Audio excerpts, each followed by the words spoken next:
2 pessoas. André.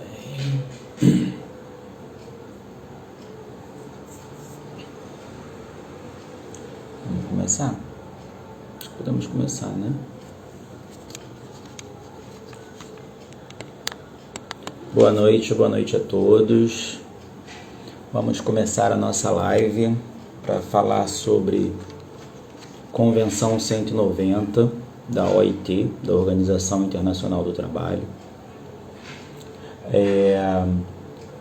Qual o impacto que essa convenção vai ter para todos os trabalhadores, né, trabalhadores e trabalhadoras, e para a gente que trabalha no INCA em especial. Então, hoje nós temos o Leonardo Murad, que é o presidente da FINCA, que vai participar.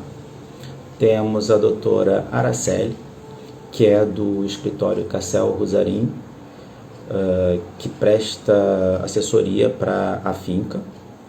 E teremos também a doutora Adriane Reis, que é promotora do Ministério Público de São Paulo, Ministério Público do Trabalho de São Paulo.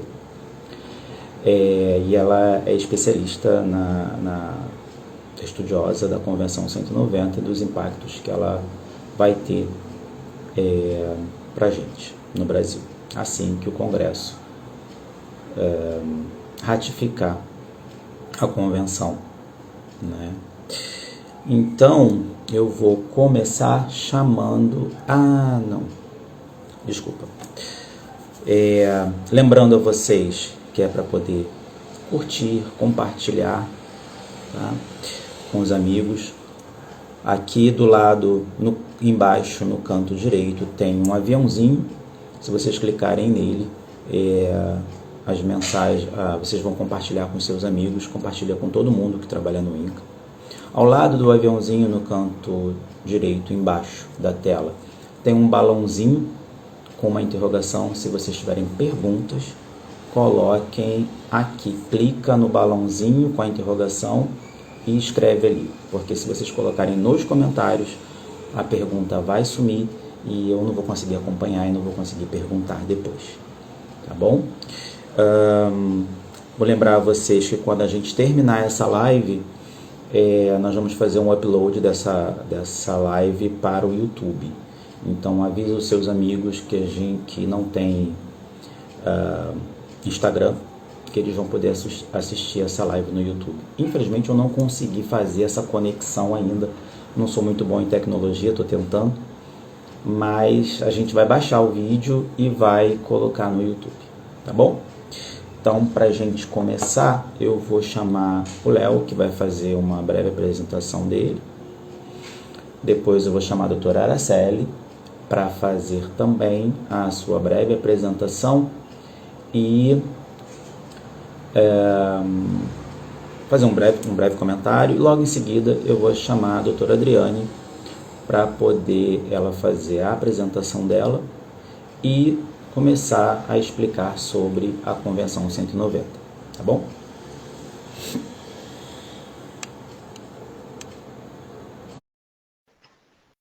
Léo, se apresente aí.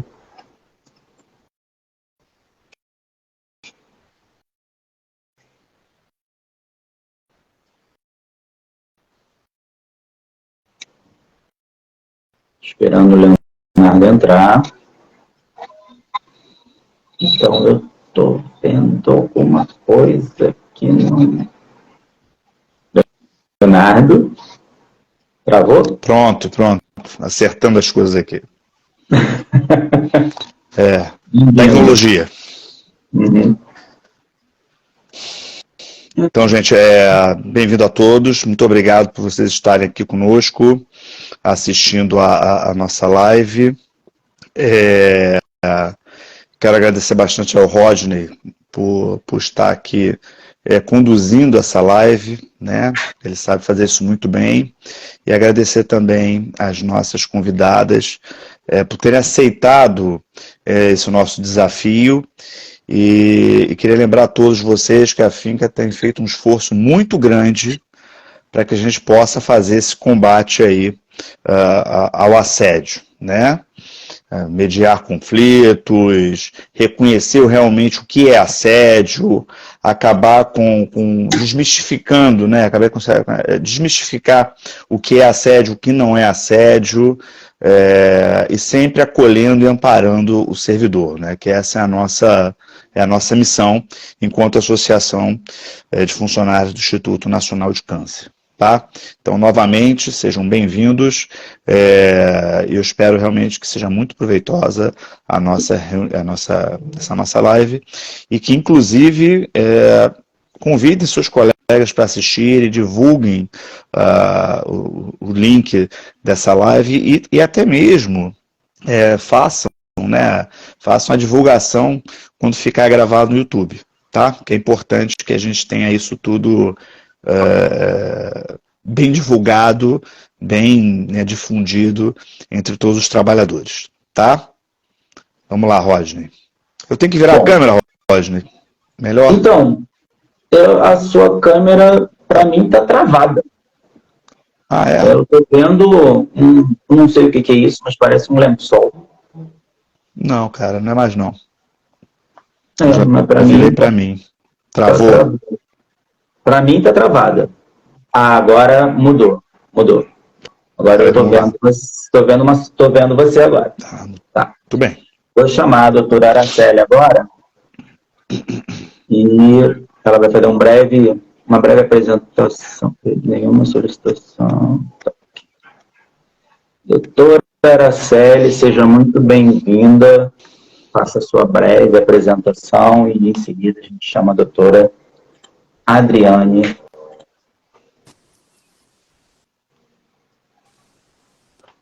Primeiramente, doutora, desculpa atrapalhar suas férias. Eu sei que a senhora está de férias. Mas é um prazer receber você de novo. Boa noite a todos que nos assistem, todos e todas. É um prazer também, Rodney. Eu agradeço muito a Finca pelo convite. E eu estou aqui hoje um pouquinho para aprender também, né? A doutora Andréia, que é bastante experiente nessa área, então... Adriana, desculpe. Então, eu também estou um pouquinho para aprender. A gente conta muito com o apoio do Ministério Público do Trabalho aí nas ações contra assédio moral. Eu própria tenho um caso com relação ao assédio moral que não foi comigo, mas eu presenciei quando eu era uma estudante de direito, ainda fazia estágio no órgão público, isso há 20 anos atrás. Nunca havia ouvido falar de assédio moral e vi uma situação. E logo depois eu troquei de estágio, fui estagiar no escritório, e esse escritório estava estudando o assunto assédio moral, construindo cartilha, e eu fiz um link com aquela situação que eu havia testemunhado e percebi que era uma coisa bastante importante. Então a gente tem aí alguns anos já dessas situações acontecendo, dos primeiros estudos de assédio moral. Essa convenção, ela vem...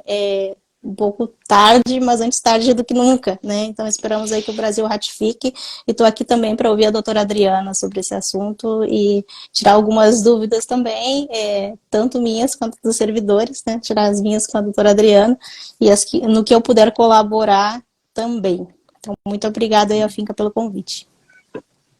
Obrigado, a sua presença sempre é muito boa, muito gratificante, ajuda bastante a gente.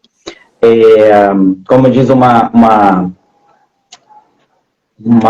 professora que eu tive, antes tarde do que mais tarde, né?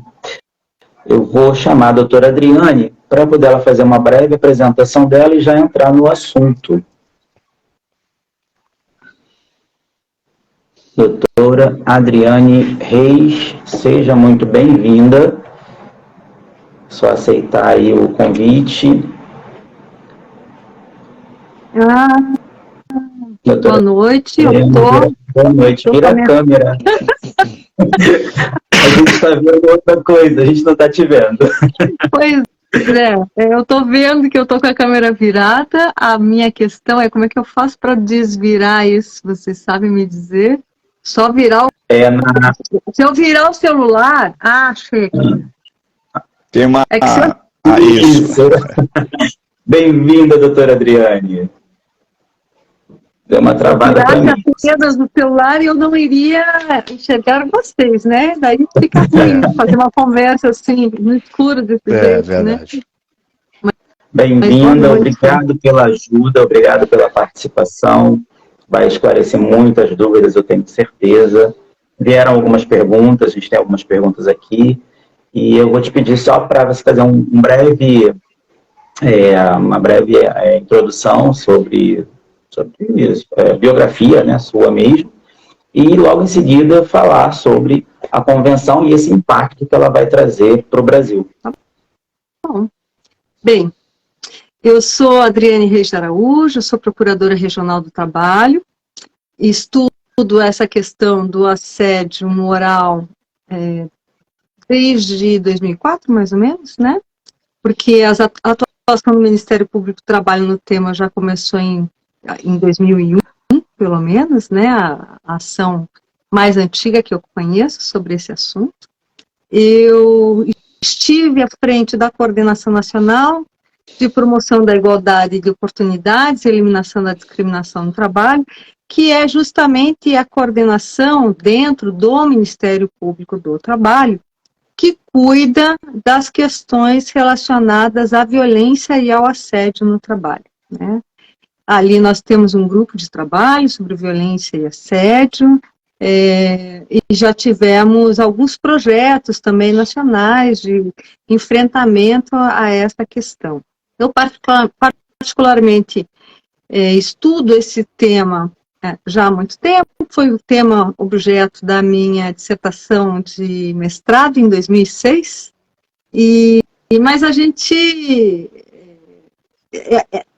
o assédio, o que eu vou procurar falar aqui um pouquinho, é que o assédio ele tem sido um instrumento de exercício de poder dentro das relações de trabalho. E sendo um instrumento de exercício de poder, ele é dinâmico, ele se transforma, ele o tempo todo pode adquirir novas facetas, né? E o que faz com que esse tema seja tão importante.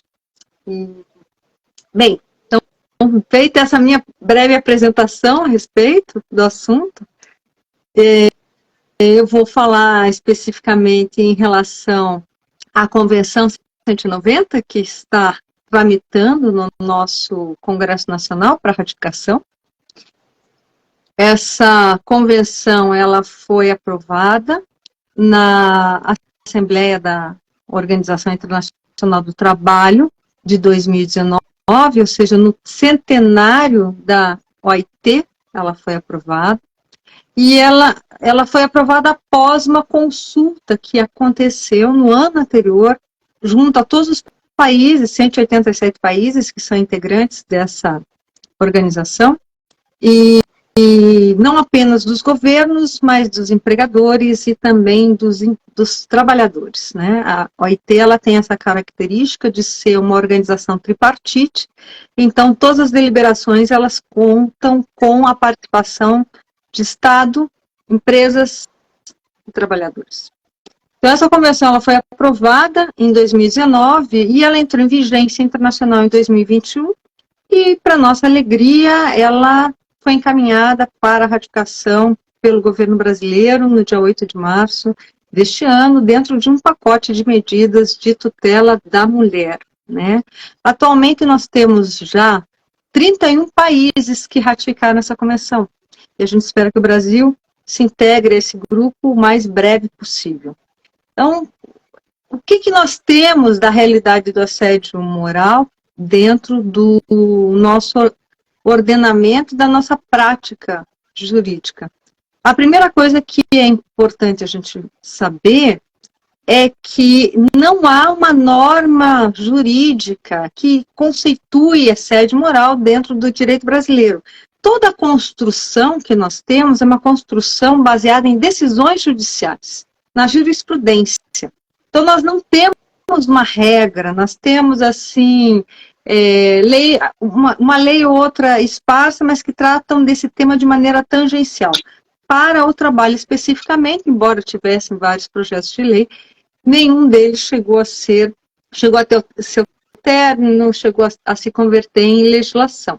Então, a ratificação desse texto dentro do Congresso Nacional tem dois aspectos que são relevantes. Se essa ratificação acontecer com 2/3 dos parlamentares, essa norma vai integrar o nosso ordenamento com status de norma constitucional. E nós entendemos que essa norma, nós defendemos no Ministério Público, que essa norma é uma norma de direitos humanos e deveria ter em ser integrada com esse status. Se ela não tiver esse quórum qualificado, que é de 2/3, ela integra, ao ser ratificada, como uma norma supralegal. Então, a ratificação da Convenção, ela traz esse benefício de nós termos dentro do ordenamento uma norma que vai conceituar o que é violência e assédio no trabalho. É importante também destacar que essa é a primeira norma internacional que tem sobre esse assunto.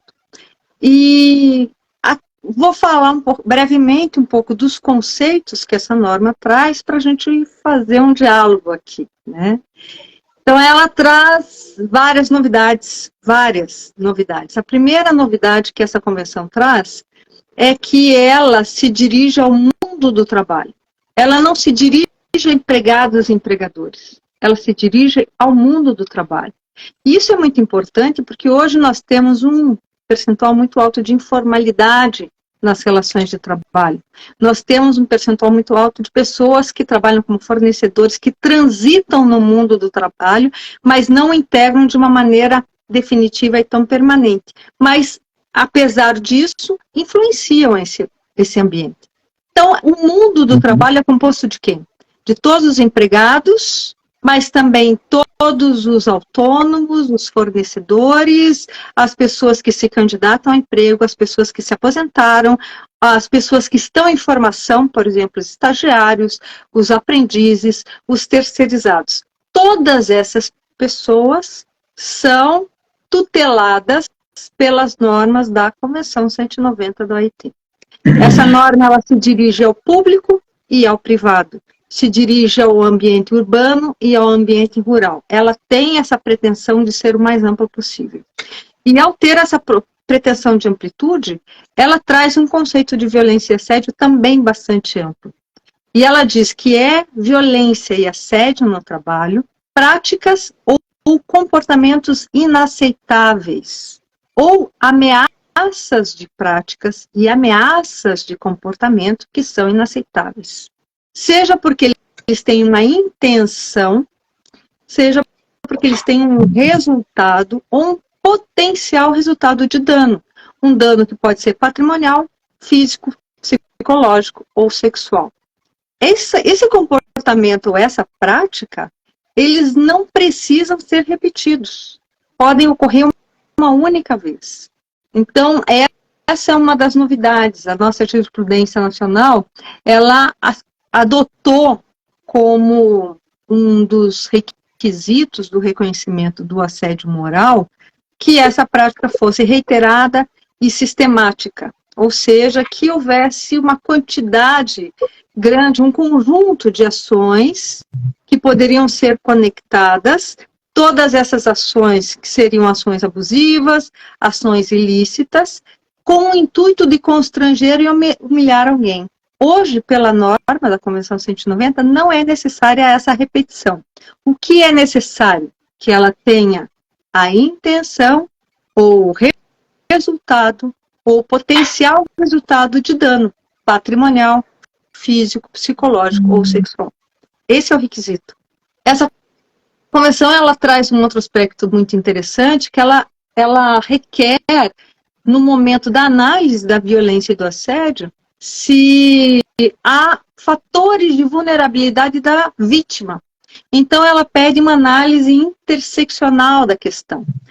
Porque ela reconhece que pessoas que dentro de uma sociedade, né, que tem um modelo padrão, que seria um modelo valorizado na nossa sociedade, sendo uma sociedade patriarcal, colonial e racista, esse modelo padrão seria o homem branco, de idade média, cis heteronormativo. Então, toda pessoa que foge desse padrão, ela tem um fator de vulnerabilidade, ela entra dentro da escala social como se ela estivesse numa hierarquia abaixo desse modelo padrão.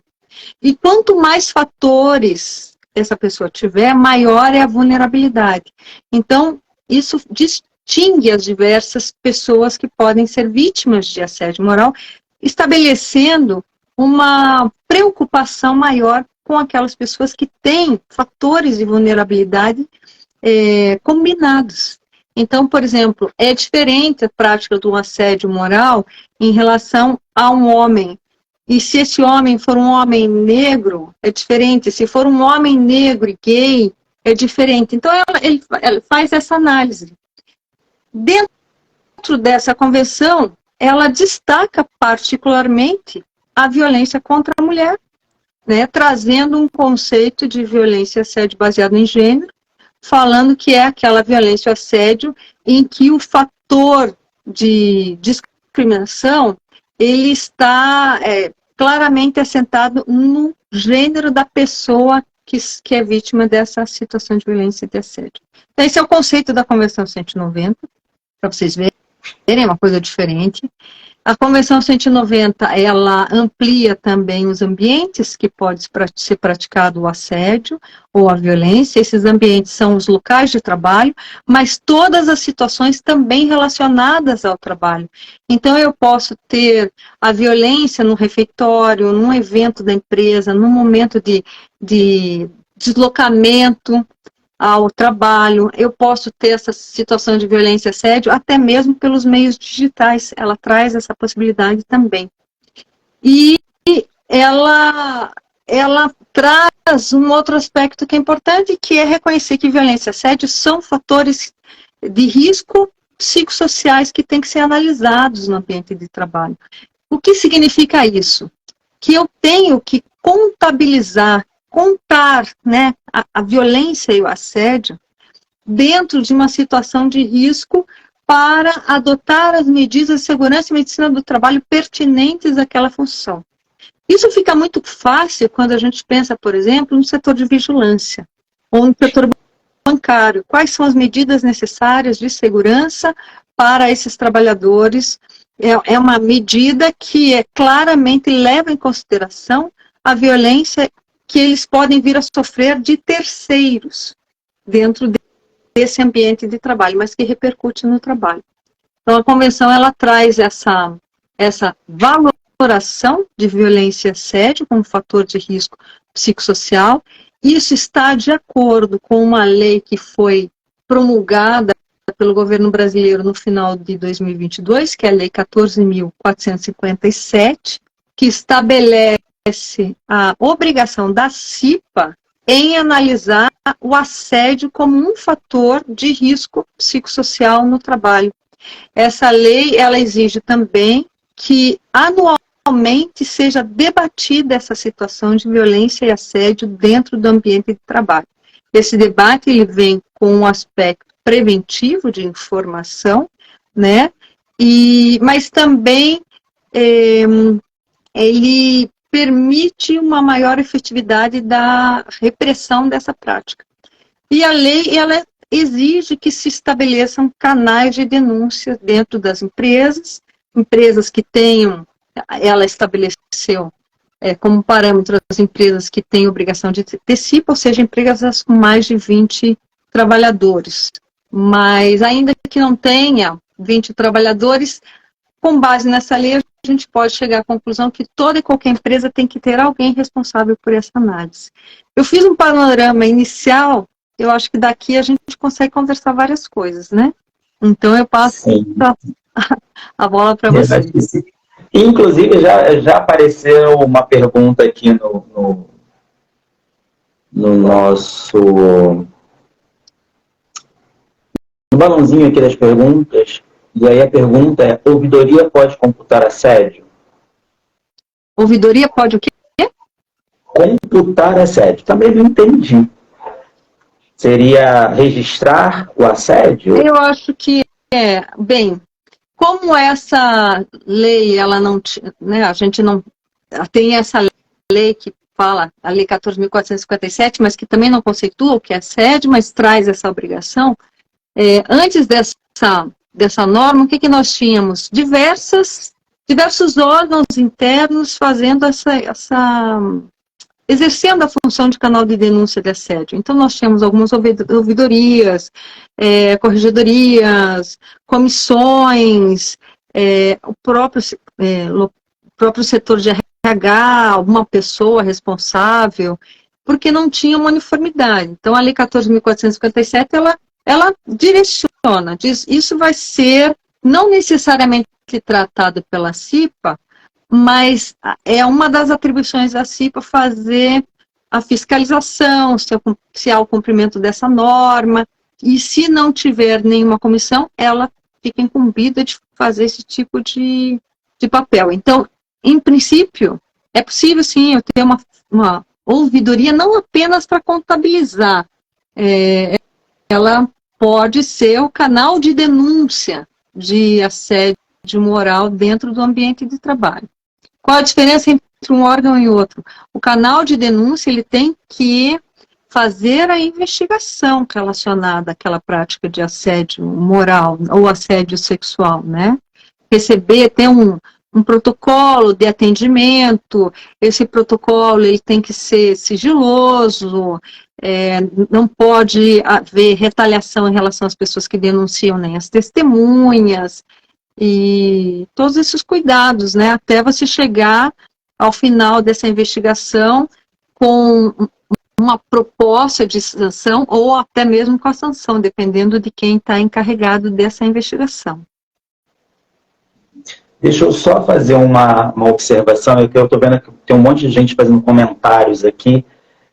Gente, se esses comentários forem perguntas, eu não estou conseguindo acompanhar. Então, coloca lá no balãozinho, no canto direito, embaixo, na parte de baixo, tem um balãozinho com uma interrogação. Então, coloca a pergunta ali, clica ali e escreve sua pergunta, porque aí eu consigo acompanhar. Eu estou vendo que tem vários comentários, mas assim, eu não estou conseguindo acompanhar isso direito. Acredito que não são só comentários. Vamos partir aqui. Doutora, eu tive que imprimir, né, a convenção para poder conseguir tentar entender melhor sobre isso. Fiz algumas marcações, fiz algumas ponderações aqui. Imprimi, inclusive, a Declaração da Filadélfia, que a primeira coisa que está escrito aqui fala da Declaração da Filadélfia. Eu falei, gente, o que é isso? É mais uma lei que eu tenho que ler? E aí, assim, você estava falando que essa convenção, pelo que eu li, essa convenção ela é muito importante, né? Porque ela reconhece o assédio como uma violência, né, no trabalho. Né? Estava falando aí. E aí, entrando nesse tema, a gente tem uma pergunta aqui que é uma das primeiras, eu acho. Como uma organização pública pode prevenir essas condutas de violência no seu cotidiano e, ao mesmo tempo, promover uma cultura organizacional mais humanizada? Existe algum método, alguma forma disso? Bem, quem conseguir ter a fórmula mágica de ter um ambiente de trabalho todo saudável, sustentável, vai ganhar muito dinheiro, né? Porque o que acontece? A gente, em locais de trabalho, a gente tem pessoas, convivência, conflitos, certo? Então, sempre a gente vai ter situações conflituosas. Agora, há uma diferença muito grande entre situações conflituosas e situações violentas e assediadoras. A diferença entre uma e outra é que a situação de conflito, ela permite um debate e uma solução. Então, eu nunca vou ter um ambiente de trabalho totalmente harmônico e totalmente isento de qualquer tipo de desavença. Isso é uma utopia, isso não vai acontecer. Mas quando que eu percebo que uma organização ela é saudável? Quando há possibilidade de uma resolução a bom termo desses conflitos que vão surgir ao longo dessa jornada de trabalho que nós temos, né, diariamente. Então, e esse é um conceito antigo, né? A primeira diferença entre violência, assédio e conflito é que a violência e assédio é um conflito não resolvido. Segundo Lehmann, que é um dos estudiosos mais antigos do assunto, o assédio é um conflito que degenerou, que não conseguiu ser resolvido. Então, a primeira coisa é a gente pensar que tem que ter espaços de debate. Vou trazer aqui um pouco a experiência francesa, que é muito interessante, porque esse tema assédio moral, ele virou um best-seller com um livro de uma psiquiatra francesa, que é a Marie-France Irigoyen. E na França já tiveram várias tentativas legislativas de solução desse conflito, desde uma mediação até uma consultoria externa para a solução do conflito. E um dos principais estudiosos, ele defende, por exemplo, que se crie dentro dos ambientes de trabalho espaços de discussão, que eu digo assim, de debate sobre as condições de trabalho, sobre como se organiza o trabalho, sobre como é possível otimizar melhor esse trabalho, que esses espaços de discussão nos mais diversos setores, eles são espaços que previnem essa violência, porque você tem ali a possibilidade de dialogar para encontrar a melhor solução na forma de prestação de serviço. Normalmente, quando a gente fala em trabalho, a gente tem também uma dupla... A gente tem que pensar que tem duas situações. Eu tenho um trabalho que é o trabalho prescrito, é aquilo que é dito, são as minhas funções, e eu tenho o trabalho real, que é a execução desse trabalho, dessa função que foi prescrita para mim, mas encontrando uma série de obstáculos no cotidiano, certo? Então, esses espaços de discussão é o espaço em que eu vou debater o trabalho real e encontrar a melhor forma de solução desses conflitos. Então, eu acho que esse é um dos caminhos, ele não é a solução mágica, mas é um dos mecanismos que a gente tem para a construção de ambientes de trabalho mais saudáveis, mais sustentáveis. E agora, o que eu acho importante destacar também é que o ambiente de trabalho também é um reflexo da sociedade. Se nós temos uma sociedade violenta, nós tendemos a ter ambientes de trabalho violentos. Violentos na forma de falar, violentos no gestual, violentos nas suas práticas. Então, para as sociedades violentas, e o Brasil é uma sociedade violenta, a gente tem que lembrar disso, né? Eu vou só trazer assim, alguns dados da violência. Se eu for pegar só da mulher, o Brasil é o 5º país que mais mata mulheres no mundo. O Brasil é o 4º país em casamento infantil. Nós tivemos mais de 66 mil estupros no ano passado, a maioria de meninas de menos de 13 anos, né? Então, é um país violento. Essa violência toda, ela também contamina o ambiente de trabalho. Então, um dos mecanismos para a gente também construir um ambiente de trabalho saudável é procurar construir práticas que se contraponham a essa situação de violência. É buscar, por exemplo, empoderar esses grupos mais vulneráveis, buscar construir uma comunicação não violenta, praticar uma conduta contrária a essa conduta violenta que a gente encontra na sociedade. Senão, se a gente não faz isso dentro do ambiente de trabalho, a tendência é reproduzir o que a gente encontra fora desse ambiente. Doutora Adriane, Leonardo, sou presidente da Finca, muito obrigado pela sua participação, tá? Sim, prazer. Tenho lido algumas questões, né? Prazer é todo nosso, obrigado. E tenho pensado algumas questões aqui. As perguntas têm se baseado em que órgãos as pessoas procuram, tanto em órgãos, em concursos CLT, que acontece, quanto em órgãos públicos. Qual caminho deve ser seguido para denúncia desse tipo de violência, né? Violência baseada no assédio? Quais os caminhos têm que ser seguidos? Qual caminho o servidor, né, o funcionário que está sofrendo esse tipo de violência, ele tem que procurar para poder ser acolhido.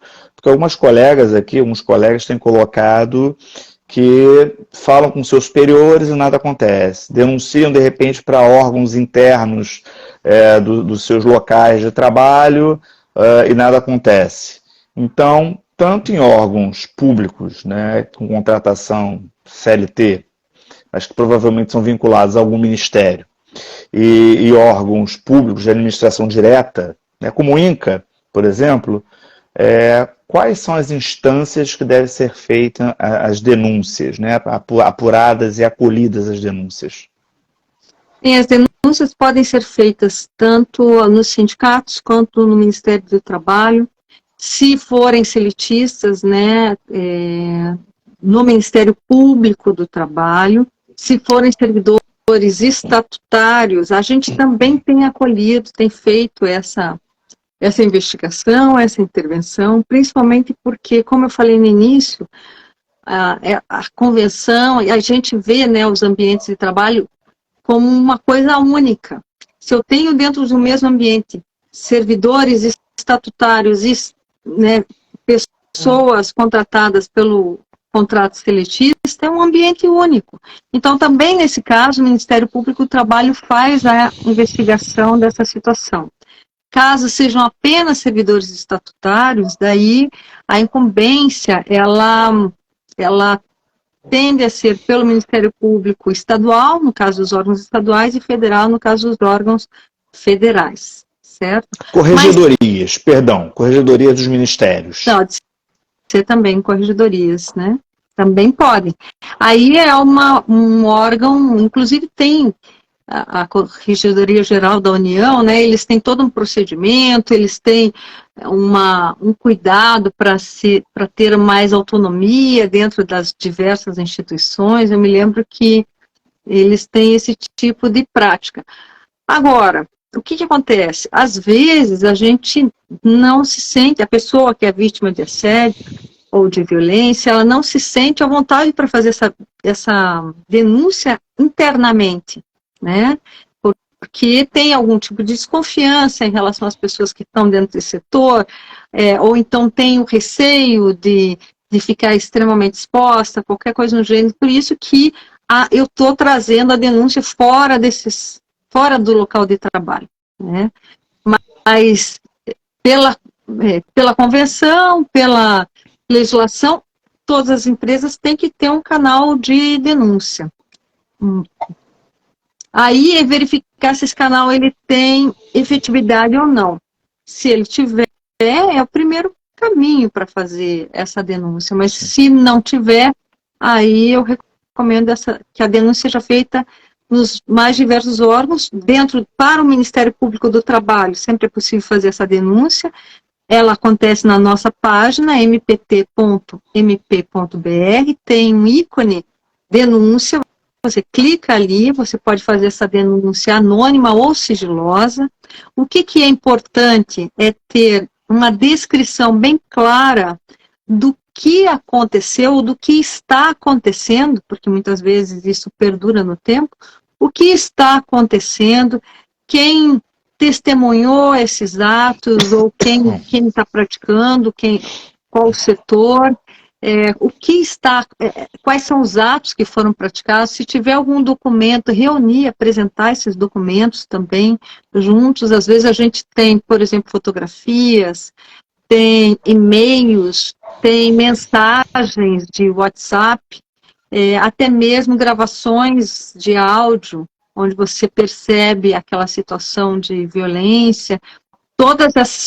Se for gravação de áudio, tem que ter o cuidado de ser uma gravação em que a pessoa que está gravando, ela tem que participar, ela não pode gravar de terceiros, né? Então, reunindo toda essa documentação, é possível fazer essa denúncia no site do Ministério Público do Trabalho. Se nós não formos o órgão encarregado de fazer a investigação, a gente encaminha, não tem problema nenhum, né? Então... Desculpe, mas o Ministério Público do Trabalho, só para a gente desanuviar essa questão, né, esclarecer, ele poderia também receber denúncia dos servidores públicos federais da administração direta também, não recebe? Recebe, porque, de modo geral, a gente tem também terceirizados, tem pessoas que têm o vínculo seletista. Há uma grande discussão em relação à competência da Justiça do Trabalho para fazer análise disso, certo? Porque nós temos uma súmula do Supremo Tribunal Federal que diz que as questões relacionadas a meio ambiente é sempre competência da Justiça do Trabalho. Então, como a gente vê a violência e o assédio como uma situação que afeta o meio ambiente, nós defendemos a competência da Justiça do Trabalho. Mas há uma discussão a respeito disso. Por isso que eu estou dizendo, se eventualmente nós não formos o órgão encarregado de fazer essa investigação, o que a gente vai fazer? Vai fazer um encaminhamento específico. Há também, em muitos casos, uma atuação em parceria do Ministério Público do Trabalho com os outros ramos do Ministério Público, justamente para superar essa questão da competência. Então, a denúncia que chega até nós, ela não se perde, é isso que eu quero dizer. Ótimo, perfeito. Eu estou vendo que tem vários comentários aqui, várias pessoas falando, né? Inclusive, tem alguém que falou aqui, acho que a doutora Mitico, sei lá. Doutora Mikzaito. Ela é do Pará, parece. Ela falou que ela encaminhou para o Pará, para o MPT do Pará, porque a ouvidoria não... As instâncias internas não agregavam, né? Então, uma outra pergunta aqui, que assim, já foi meio que respondida, mas eu gostaria que desse que aprofundasse mais sobre isso. De que maneira a ratificação da Convenção pode contribuir para o avanço do ordenamento jurídico no reconhecimento, combate e responsabilização? Já foi mais ou menos falado, mas vamos falar mais um pouquinho. Bem, a Convenção, além de trazer esses conceitos do que é violência e assédio, trazer esse conceito amplo, trazer a necessidade desse olhar com interseccionalidade, observar o que é violência baseada em gênero, além desses aspectos, a ratificação dessa convenção, ela produz um efeito dominó de revisão das mais diversas normas. Então, a convenção ela não vai se limitar a analisar essa questão de violência e assédio apenas dentro do âmbito trabalhista. Ela também pode ter repercussões, por exemplo, dentro do processo penal. Ela pode ter a revisão na questão processual, da distribuição do ônus da prova. E a gente vê em outros países que ratificaram todo esse efeito, essa transformação da legislação e do sistema de justiça. Então, a Convenção 190, ela vem mais do que em boa hora para suprir essa lacuna, e ela traz toda essa transformação. Por exemplo, ela exige que haja uma reparação adequada das vítimas de assédio. Ela exige que tenham acesso à justiça facilitado, nesse caso. Ela exige que haja uma proteção contra retaliações dessas vítimas, das testemunhas. Ela estabelece uma série de obrigações para os estados, ela recomenda ações dos sindicatos, né? Dentro da recomendação 206, a gente encontra quase que um manual, uma trilha, passo a passo do que pode ser feito. O que eu até chamo atenção é que, independente dessa ratificação, essa norma, ela já está em vigência internacional. O Brasil, ele já tem que prestar contas em relação a essa norma pelo simples fato de integrar a OIT. Então, já é interessante para todos nós lermos essa norma e nos apropriarmos dela, porque já é possível, por exemplo, pensar em normas coletivas que tratem dessa questão de violência e assédio, que reivindiquem algumas medidas de proteção das pessoas em relação à violência, à situação depois de denunciada. Então, a gente já pode utilizar essa norma no nosso cotidiano para adotar essas normas coletivas. E nós, no Ministério Público do Trabalho, a gente já tem fundamentado as nossas ações civis públicas na Convenção 190, já desde 2021, pelo menos, porque nós temos o artigo 8º da CLT que permite isso. Então, é muito bom, eu espero que ela seja ratificada, porque isso vai acabar sanar qualquer dúvida da sua aplicação imediata, mas ela já tem força, pelo menos em termos de direito material, para a gente cobrar. Sim, isso é muito bom saber que o Ministério Público já está se faltando com a convenção.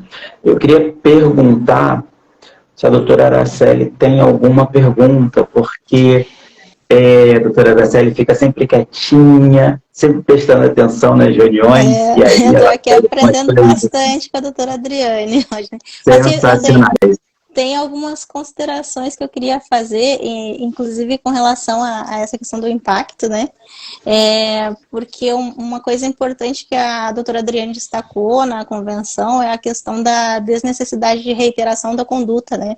Doutora Adriane, eu sou advogada de um escritório especializado em servidor público.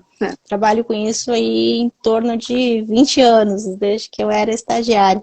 Então, a gente atende muitos casos de assédio moral.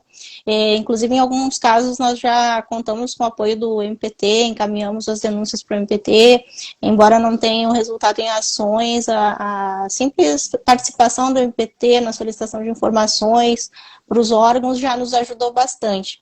Enfrentamos também essa discussão da competência, né, tanto do MPT, se seria MPT, se seria Ministério Público Estadual, em alguns casos, e também da Justiça do Trabalho, mas sempre se buscou alguma solução, quando não foi um ramo, foi outro que nos auxiliou. E nessa questão da reiteração das condutas, é um problema que a gente enfrenta nos atendimentos com frequência, né, do servidor vir com e a gente tenta dar um enquadramento que não seja assédio moral, justamente por conta dessa exigência jurisprudencial de que tem que haver a reiteração. Então, às vezes, a gente tenta buscar o desvio de finalidade daquela conduta, mas existe uma dificuldade. Então, acho que a convenção, ela vem nos auxiliar bastante nisso também, de trazer esse conceito mais amplo, né, não exigir essa reiteração e a gente poder encaminhar isso também quando não há reiteração. E com relação a uma questão que foi perguntada bastante também, que é a questão do encaminhamento, né, dos órgãos internos, aí uma questão aqui com relação ao INCA especificamente, a gente tem uma luta da finca, né, já foi encaminhado requerimento nesse sentido, de se instituir uma comissão de assédio, como já existe em outros órgãos. Por exemplo, o CNJ ele tem uma resolução, né, o Conselho Nacional de Justiça, que prevê que os tribunais têm que ter comissão de assédio, né, de enfrentamento e prevenção. E os tribunais estão instituindo essas comissões, são relativamente recentes também. Nós já temos alguns casos que estão com essas comissões. E um aspecto interessante de alguns, pelo menos em tese, né, a gente não viu acontecer na prática ainda, temos pelo menos um caso no Rio de Janeiro, que nós estamos tentando, é a mediação, né? Porque a gente sempre tem encaminhado muito o assédio do ponto de vista disciplinar. Tentamos enquadrar o assediador, a situação de assédio, como uma falta disciplinar do assediador. E nos falta essa visão da conciliação, da mediação, né? E a resolução 351 do CNJ e alguns regulamentos dos tribunais que cumpriram essa resolução, instituindo suas comissões, vem nesse sentido, de prever órgãos que sejam mediadores, né, na tentativa de solucionar esse conflito, não necessariamente do ponto de vista disciplinar. Então, acho que talvez a convenção também nos ajude bastante nisso. No INCA, nós temos esse pedido feito pela finca de instituir uma comissão, porque hoje, quando a gente tem algum problema, a gente recorre à comissão de ética. Então, eu acho que nos auxiliaria bastante a adoção de um órgão com essa atribuição, e esperamos aí que a convenção tenha também um impacto nesse sentido, né, de buscar a conciliação, buscar a mediação, para que a gente não fique só na parte da violência e punição, né. Muito boa a sua observação, né, doutora Araceli? Veja só, no Ministério Público do Trabalho a gente tem uma comissão de combate à discriminação, violência e assédio moral e assédio sexual. Então a gente tem uma comissão interna. Essa comissão ela faz a investigação, ela pode fazer a mediação, ela não faz a sanção. Por quê? A gente só tem a sanção via corregedoria. Então, ao final dessa investigação, ela pode propor algum tipo de sanção, encaminhando isso para a corregedoria, que vai tomar as providências. Mas também o que eu acho que é muito importante, quando a gente pensa em situações de mediação, é ver essas situações de violência e assédio como uma oportunidade de melhora do ambiente de trabalho. Então, a gente teria a proposição de ações dentro daquele setor. Correção, por exemplo, de protocolos, correção de critérios para progressão na carreira, reavaliação como é feita, por exemplo, a avaliação desses servidores, uma análise se isso está sendo adequado, está sendo coerente. Eu me lembro de um caso que era distribuição de lucros, né? Era uma empresa pública, distribuição de lucros, e aqui em São Paulo, né?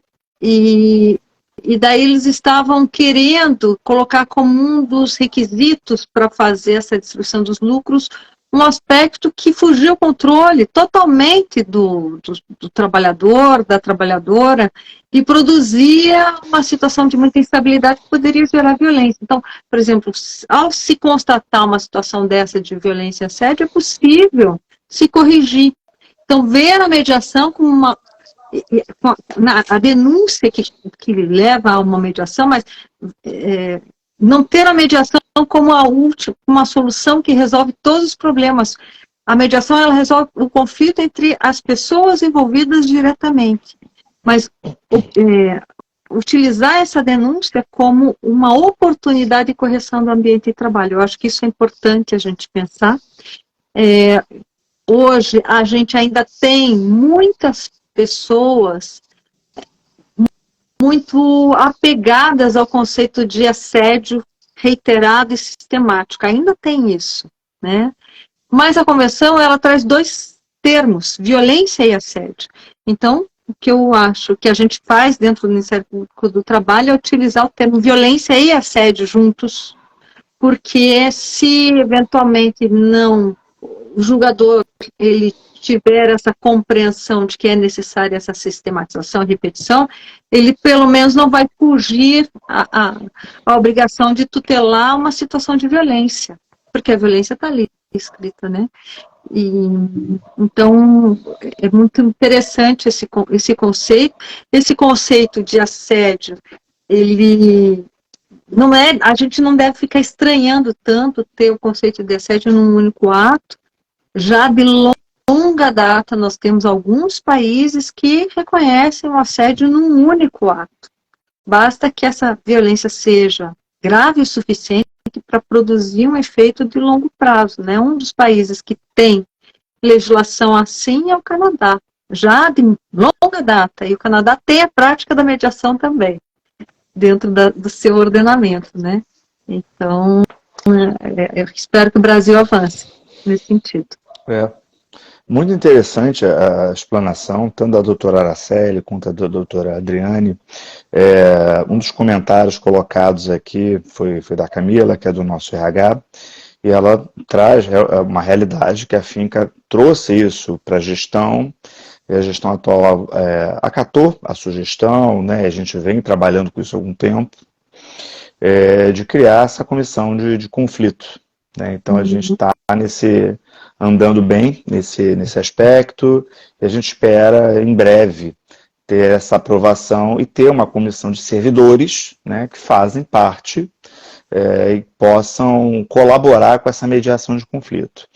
Um outro colega que também colocou uma pergunta muito interessante, de um caso prático, né? Se, por exemplo, uma chefia começa a retirar o trabalho do servidor, né, e ele fica totalmente sem função naquele local, no local de trabalho dele, né? Por isso, isso é considerado assédio, tem que ser feito de forma reiterada, tem que, por exemplo, tirar o trabalho só de um colega e não tirar o de outro para ser considerado assédio, uma discriminação, né, que ganha o contexto, né, ganha a característica de assédio, ou simplesmente pode ser, como a senhora coloca agora, doutora Adriane, um único ato de ficar retirando tarefas do servidor, né? Deixar ele praticamente sem tarefas dentro de um setor. Isso é uma situação clássica de assédio. Uma das primeiras decisões que nós tivemos no Supremo Tribunal Federal fala do direito ao trabalho ou direito à atividade. Você deixar uma pessoa durante a jornada de trabalho sem atividade é considerado uma ofensa à dignidade humana, é um constrangimento, é uma humilhação, e, portanto, é assédio, é violência e é assédio. É um caso clássico, a gente viu, tem no próprio livro da professora Iruanhã, que é um livro de 90, ela relata esse tipo de situação que acontecia no Japão, em relação aos diretores mais antigos, em vez deles dispensarem, porque isso não era bem visto, né, dentro da sociedade japonesa, eles deixavam essa pessoa numa sala isolada, sem atividade, durante a jornada de trabalho toda. Então, é assédio sim. O assédio, ele tem uma diversidade de condutas, a gente não tem a menor possibilidade de fazer um levantamento, enumerar as condutas de assédio, porque o ser humano ele tem uma criatividade muito grande, né? As relações de trabalho são muito dinâmicas. Então, já se tentou fazer essa enumeração, eu me lembro uma advogada francesa tentou fazer isso, chegou a mais de 50 tipos de condutas diferentes e não conseguiu esgotar. Então, a gente não vai esgotar essa situação. Mas você ter, assim, toda vez que eu tenho um excesso de rigor em relação a um trabalhador, né, ou eu tenho tratamentos que não são urbanos, por exemplo, gritos, xingamentos, falas depreciativas, apelidos jocosos, isolamento, retirar essas funções, você não chamar para as reuniões, em casos de assédio, em que todas as pessoas são convocadas, menos uma pessoa daquele setor, né? Todas essas são situações de violência e assédio. O que a gente tem que verificar?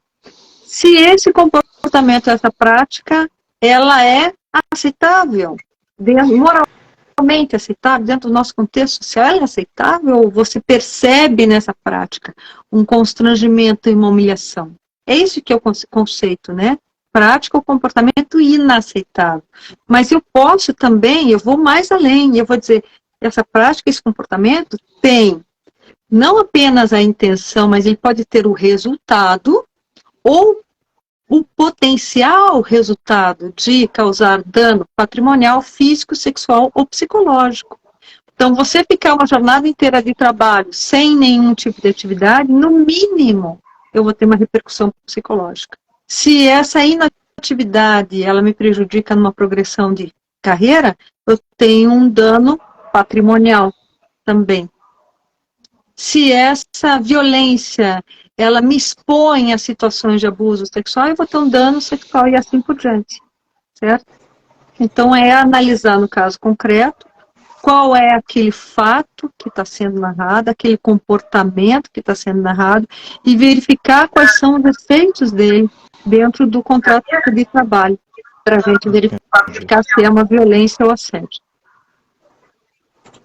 Perfeito, perfeito. Eu vi que teve uma pergunta de uma pessoa falando que estava no estágio probatório e estava sofrendo a violência, né?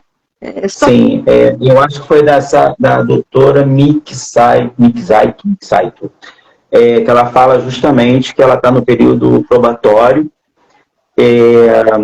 só que o concurso dela é na modalidade CLT.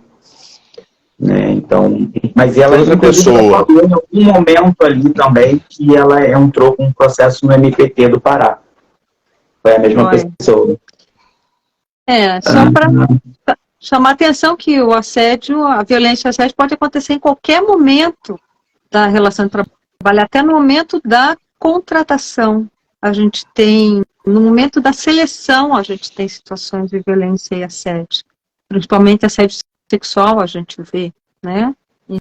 Então, você pode encontrar essa situação em qualquer fase do contrato de trabalho.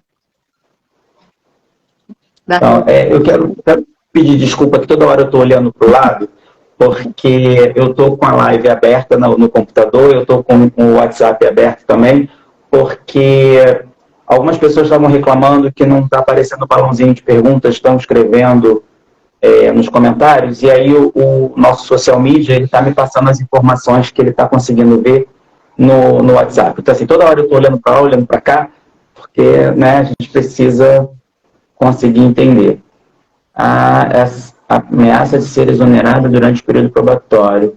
Ela foi assediada e com a ameaça de ser exonerada no período probatório, que ela falou aqui. Enfim, a live vai ter que terminar, né? Porque é 1 hora, né? De live, a gente já está a 1 hora. O Instagram, ele dá um pouquinho mais de tempo para a gente. Aí eu queria te perguntar o seguinte, doutora Adriane. Eu acabei elencando algumas perguntas. Eu posso te mandar para poder ter uma resposta um pouco mais formal e a gente colocar isso depois no Instagram? Pode me mandar. Tá. Manda Doutora que eu te Araceli, respondo. tá. Doutora Araceli, eu não sei, vocês podem, de repente, fazer uma resposta conjunta, passar uma para outra, eu não sei como vocês podem fazer, mas também seria interessante o parecer da doutora Araceli, porque a doutora Araceli é a advogada que trabalha com a gente na associação, né, a nossa representante, seria interessante ela também saber, né, e poder dar colocar a fala dela também, né, a opinião dela. Eu vou ter que encerrar, eu vou pedir para vocês fazerem suas considerações finais. Eu vou baixar esse vídeo, só para avisar o pessoal, eu vou baixar esse vídeo vai ficar no nosso Reels, no Instagram da Afinca. Eu vou baixar o vídeo e vou colocar também no YouTube da Afinca. Tá? YouTube, Afinca Associação. Então, assim, quem não conseguiu assistir, vai conseguir assistir depois. Algumas pessoas reclamaram que estava travando, né? Coisas da internet, né? Então, começo pelo Léo. Novamente agradeço, a doutora Araceli está de férias, né? E saiu de férias brevemente para nos atender, né? Toda a nossa gratidão, nosso carinho e admiração pelo seu trabalho tem sido realmente muito valoroso para nós, seu, de Poliana e de todo o escritório, e também da doutora Adriane, que se disponibilizou a esse horário estar conosco aqui, né, e pôde acolher as nossas perguntas, os nossos anseios, né, e a nossa ansiedade também em saber algumas coisas. Tá? Toda a nossa gratidão, falo em nome da Afinca, espero poder contar com a senhora outras vezes também, em outras lives de temas correlatos. Muito obrigado, viu? Doutora Araceli. Eu agradeço mais uma vez o convite também da Afinca. Agradeço a doutora Adriane também, porque sai daqui com muita informação para usar nos atendimentos. Agradeço quem está nos ouvindo, né, que ficou com a gente aí até agora. Sei que a assessoria jurídica da Afinca está à disposição, né? O assédio moral é um assunto muito longo, a gente tem muita coisa para tratar. Então, a gente já fez uma primeira live, numa outra oportunidade também faltou tempo, né? Então, com certeza, a gente ainda vai ter outras lives sobre assédio moral, infelizmente, como a doutora falou também, não tem como ter um ambiente de trabalho totalmente isento dessas coisas, e o que a gente faz sempre é buscar melhorar, né? Então, o que a assessoria jurídica da Afinca puder fazer para contribuir com isso, estamos à disposição. Sim, doutora Adriane, muito obrigado. Faça as suas considerações finais. Eu agradeço o convite para falar desse tema que é tão relevante. Falar sobre assédio e violência é uma forma de prevenir o problema, porque a gente, para resolver, para tratar qualquer problema, o primeiro passo é a gente enxergar esse problema. Ver essas situações de violência e assédio como situações problemáticas, situações que precisam de algum tipo de intervenção para a solução, já é um passo nesse sentido, né? Então, contem com o Ministério Público do Trabalho, a gente está à disposição, e quero dizer que foi um grande prazer conhecê-los, ainda que virtualmente, e estar aqui debatendo esse assunto. Muito obrigada pelo convite.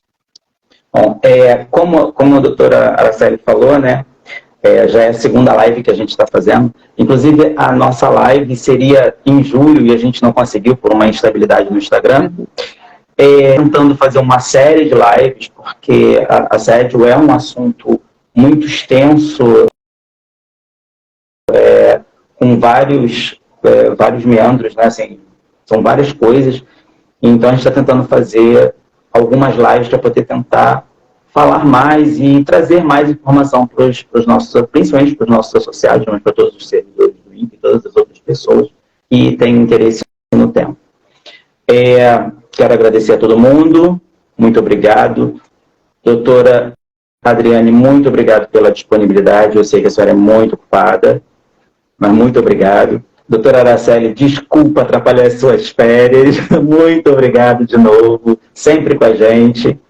Léo, estou vendo a mãozinha aí da garotinha. Muito obrigado, Léo, mais uma vez.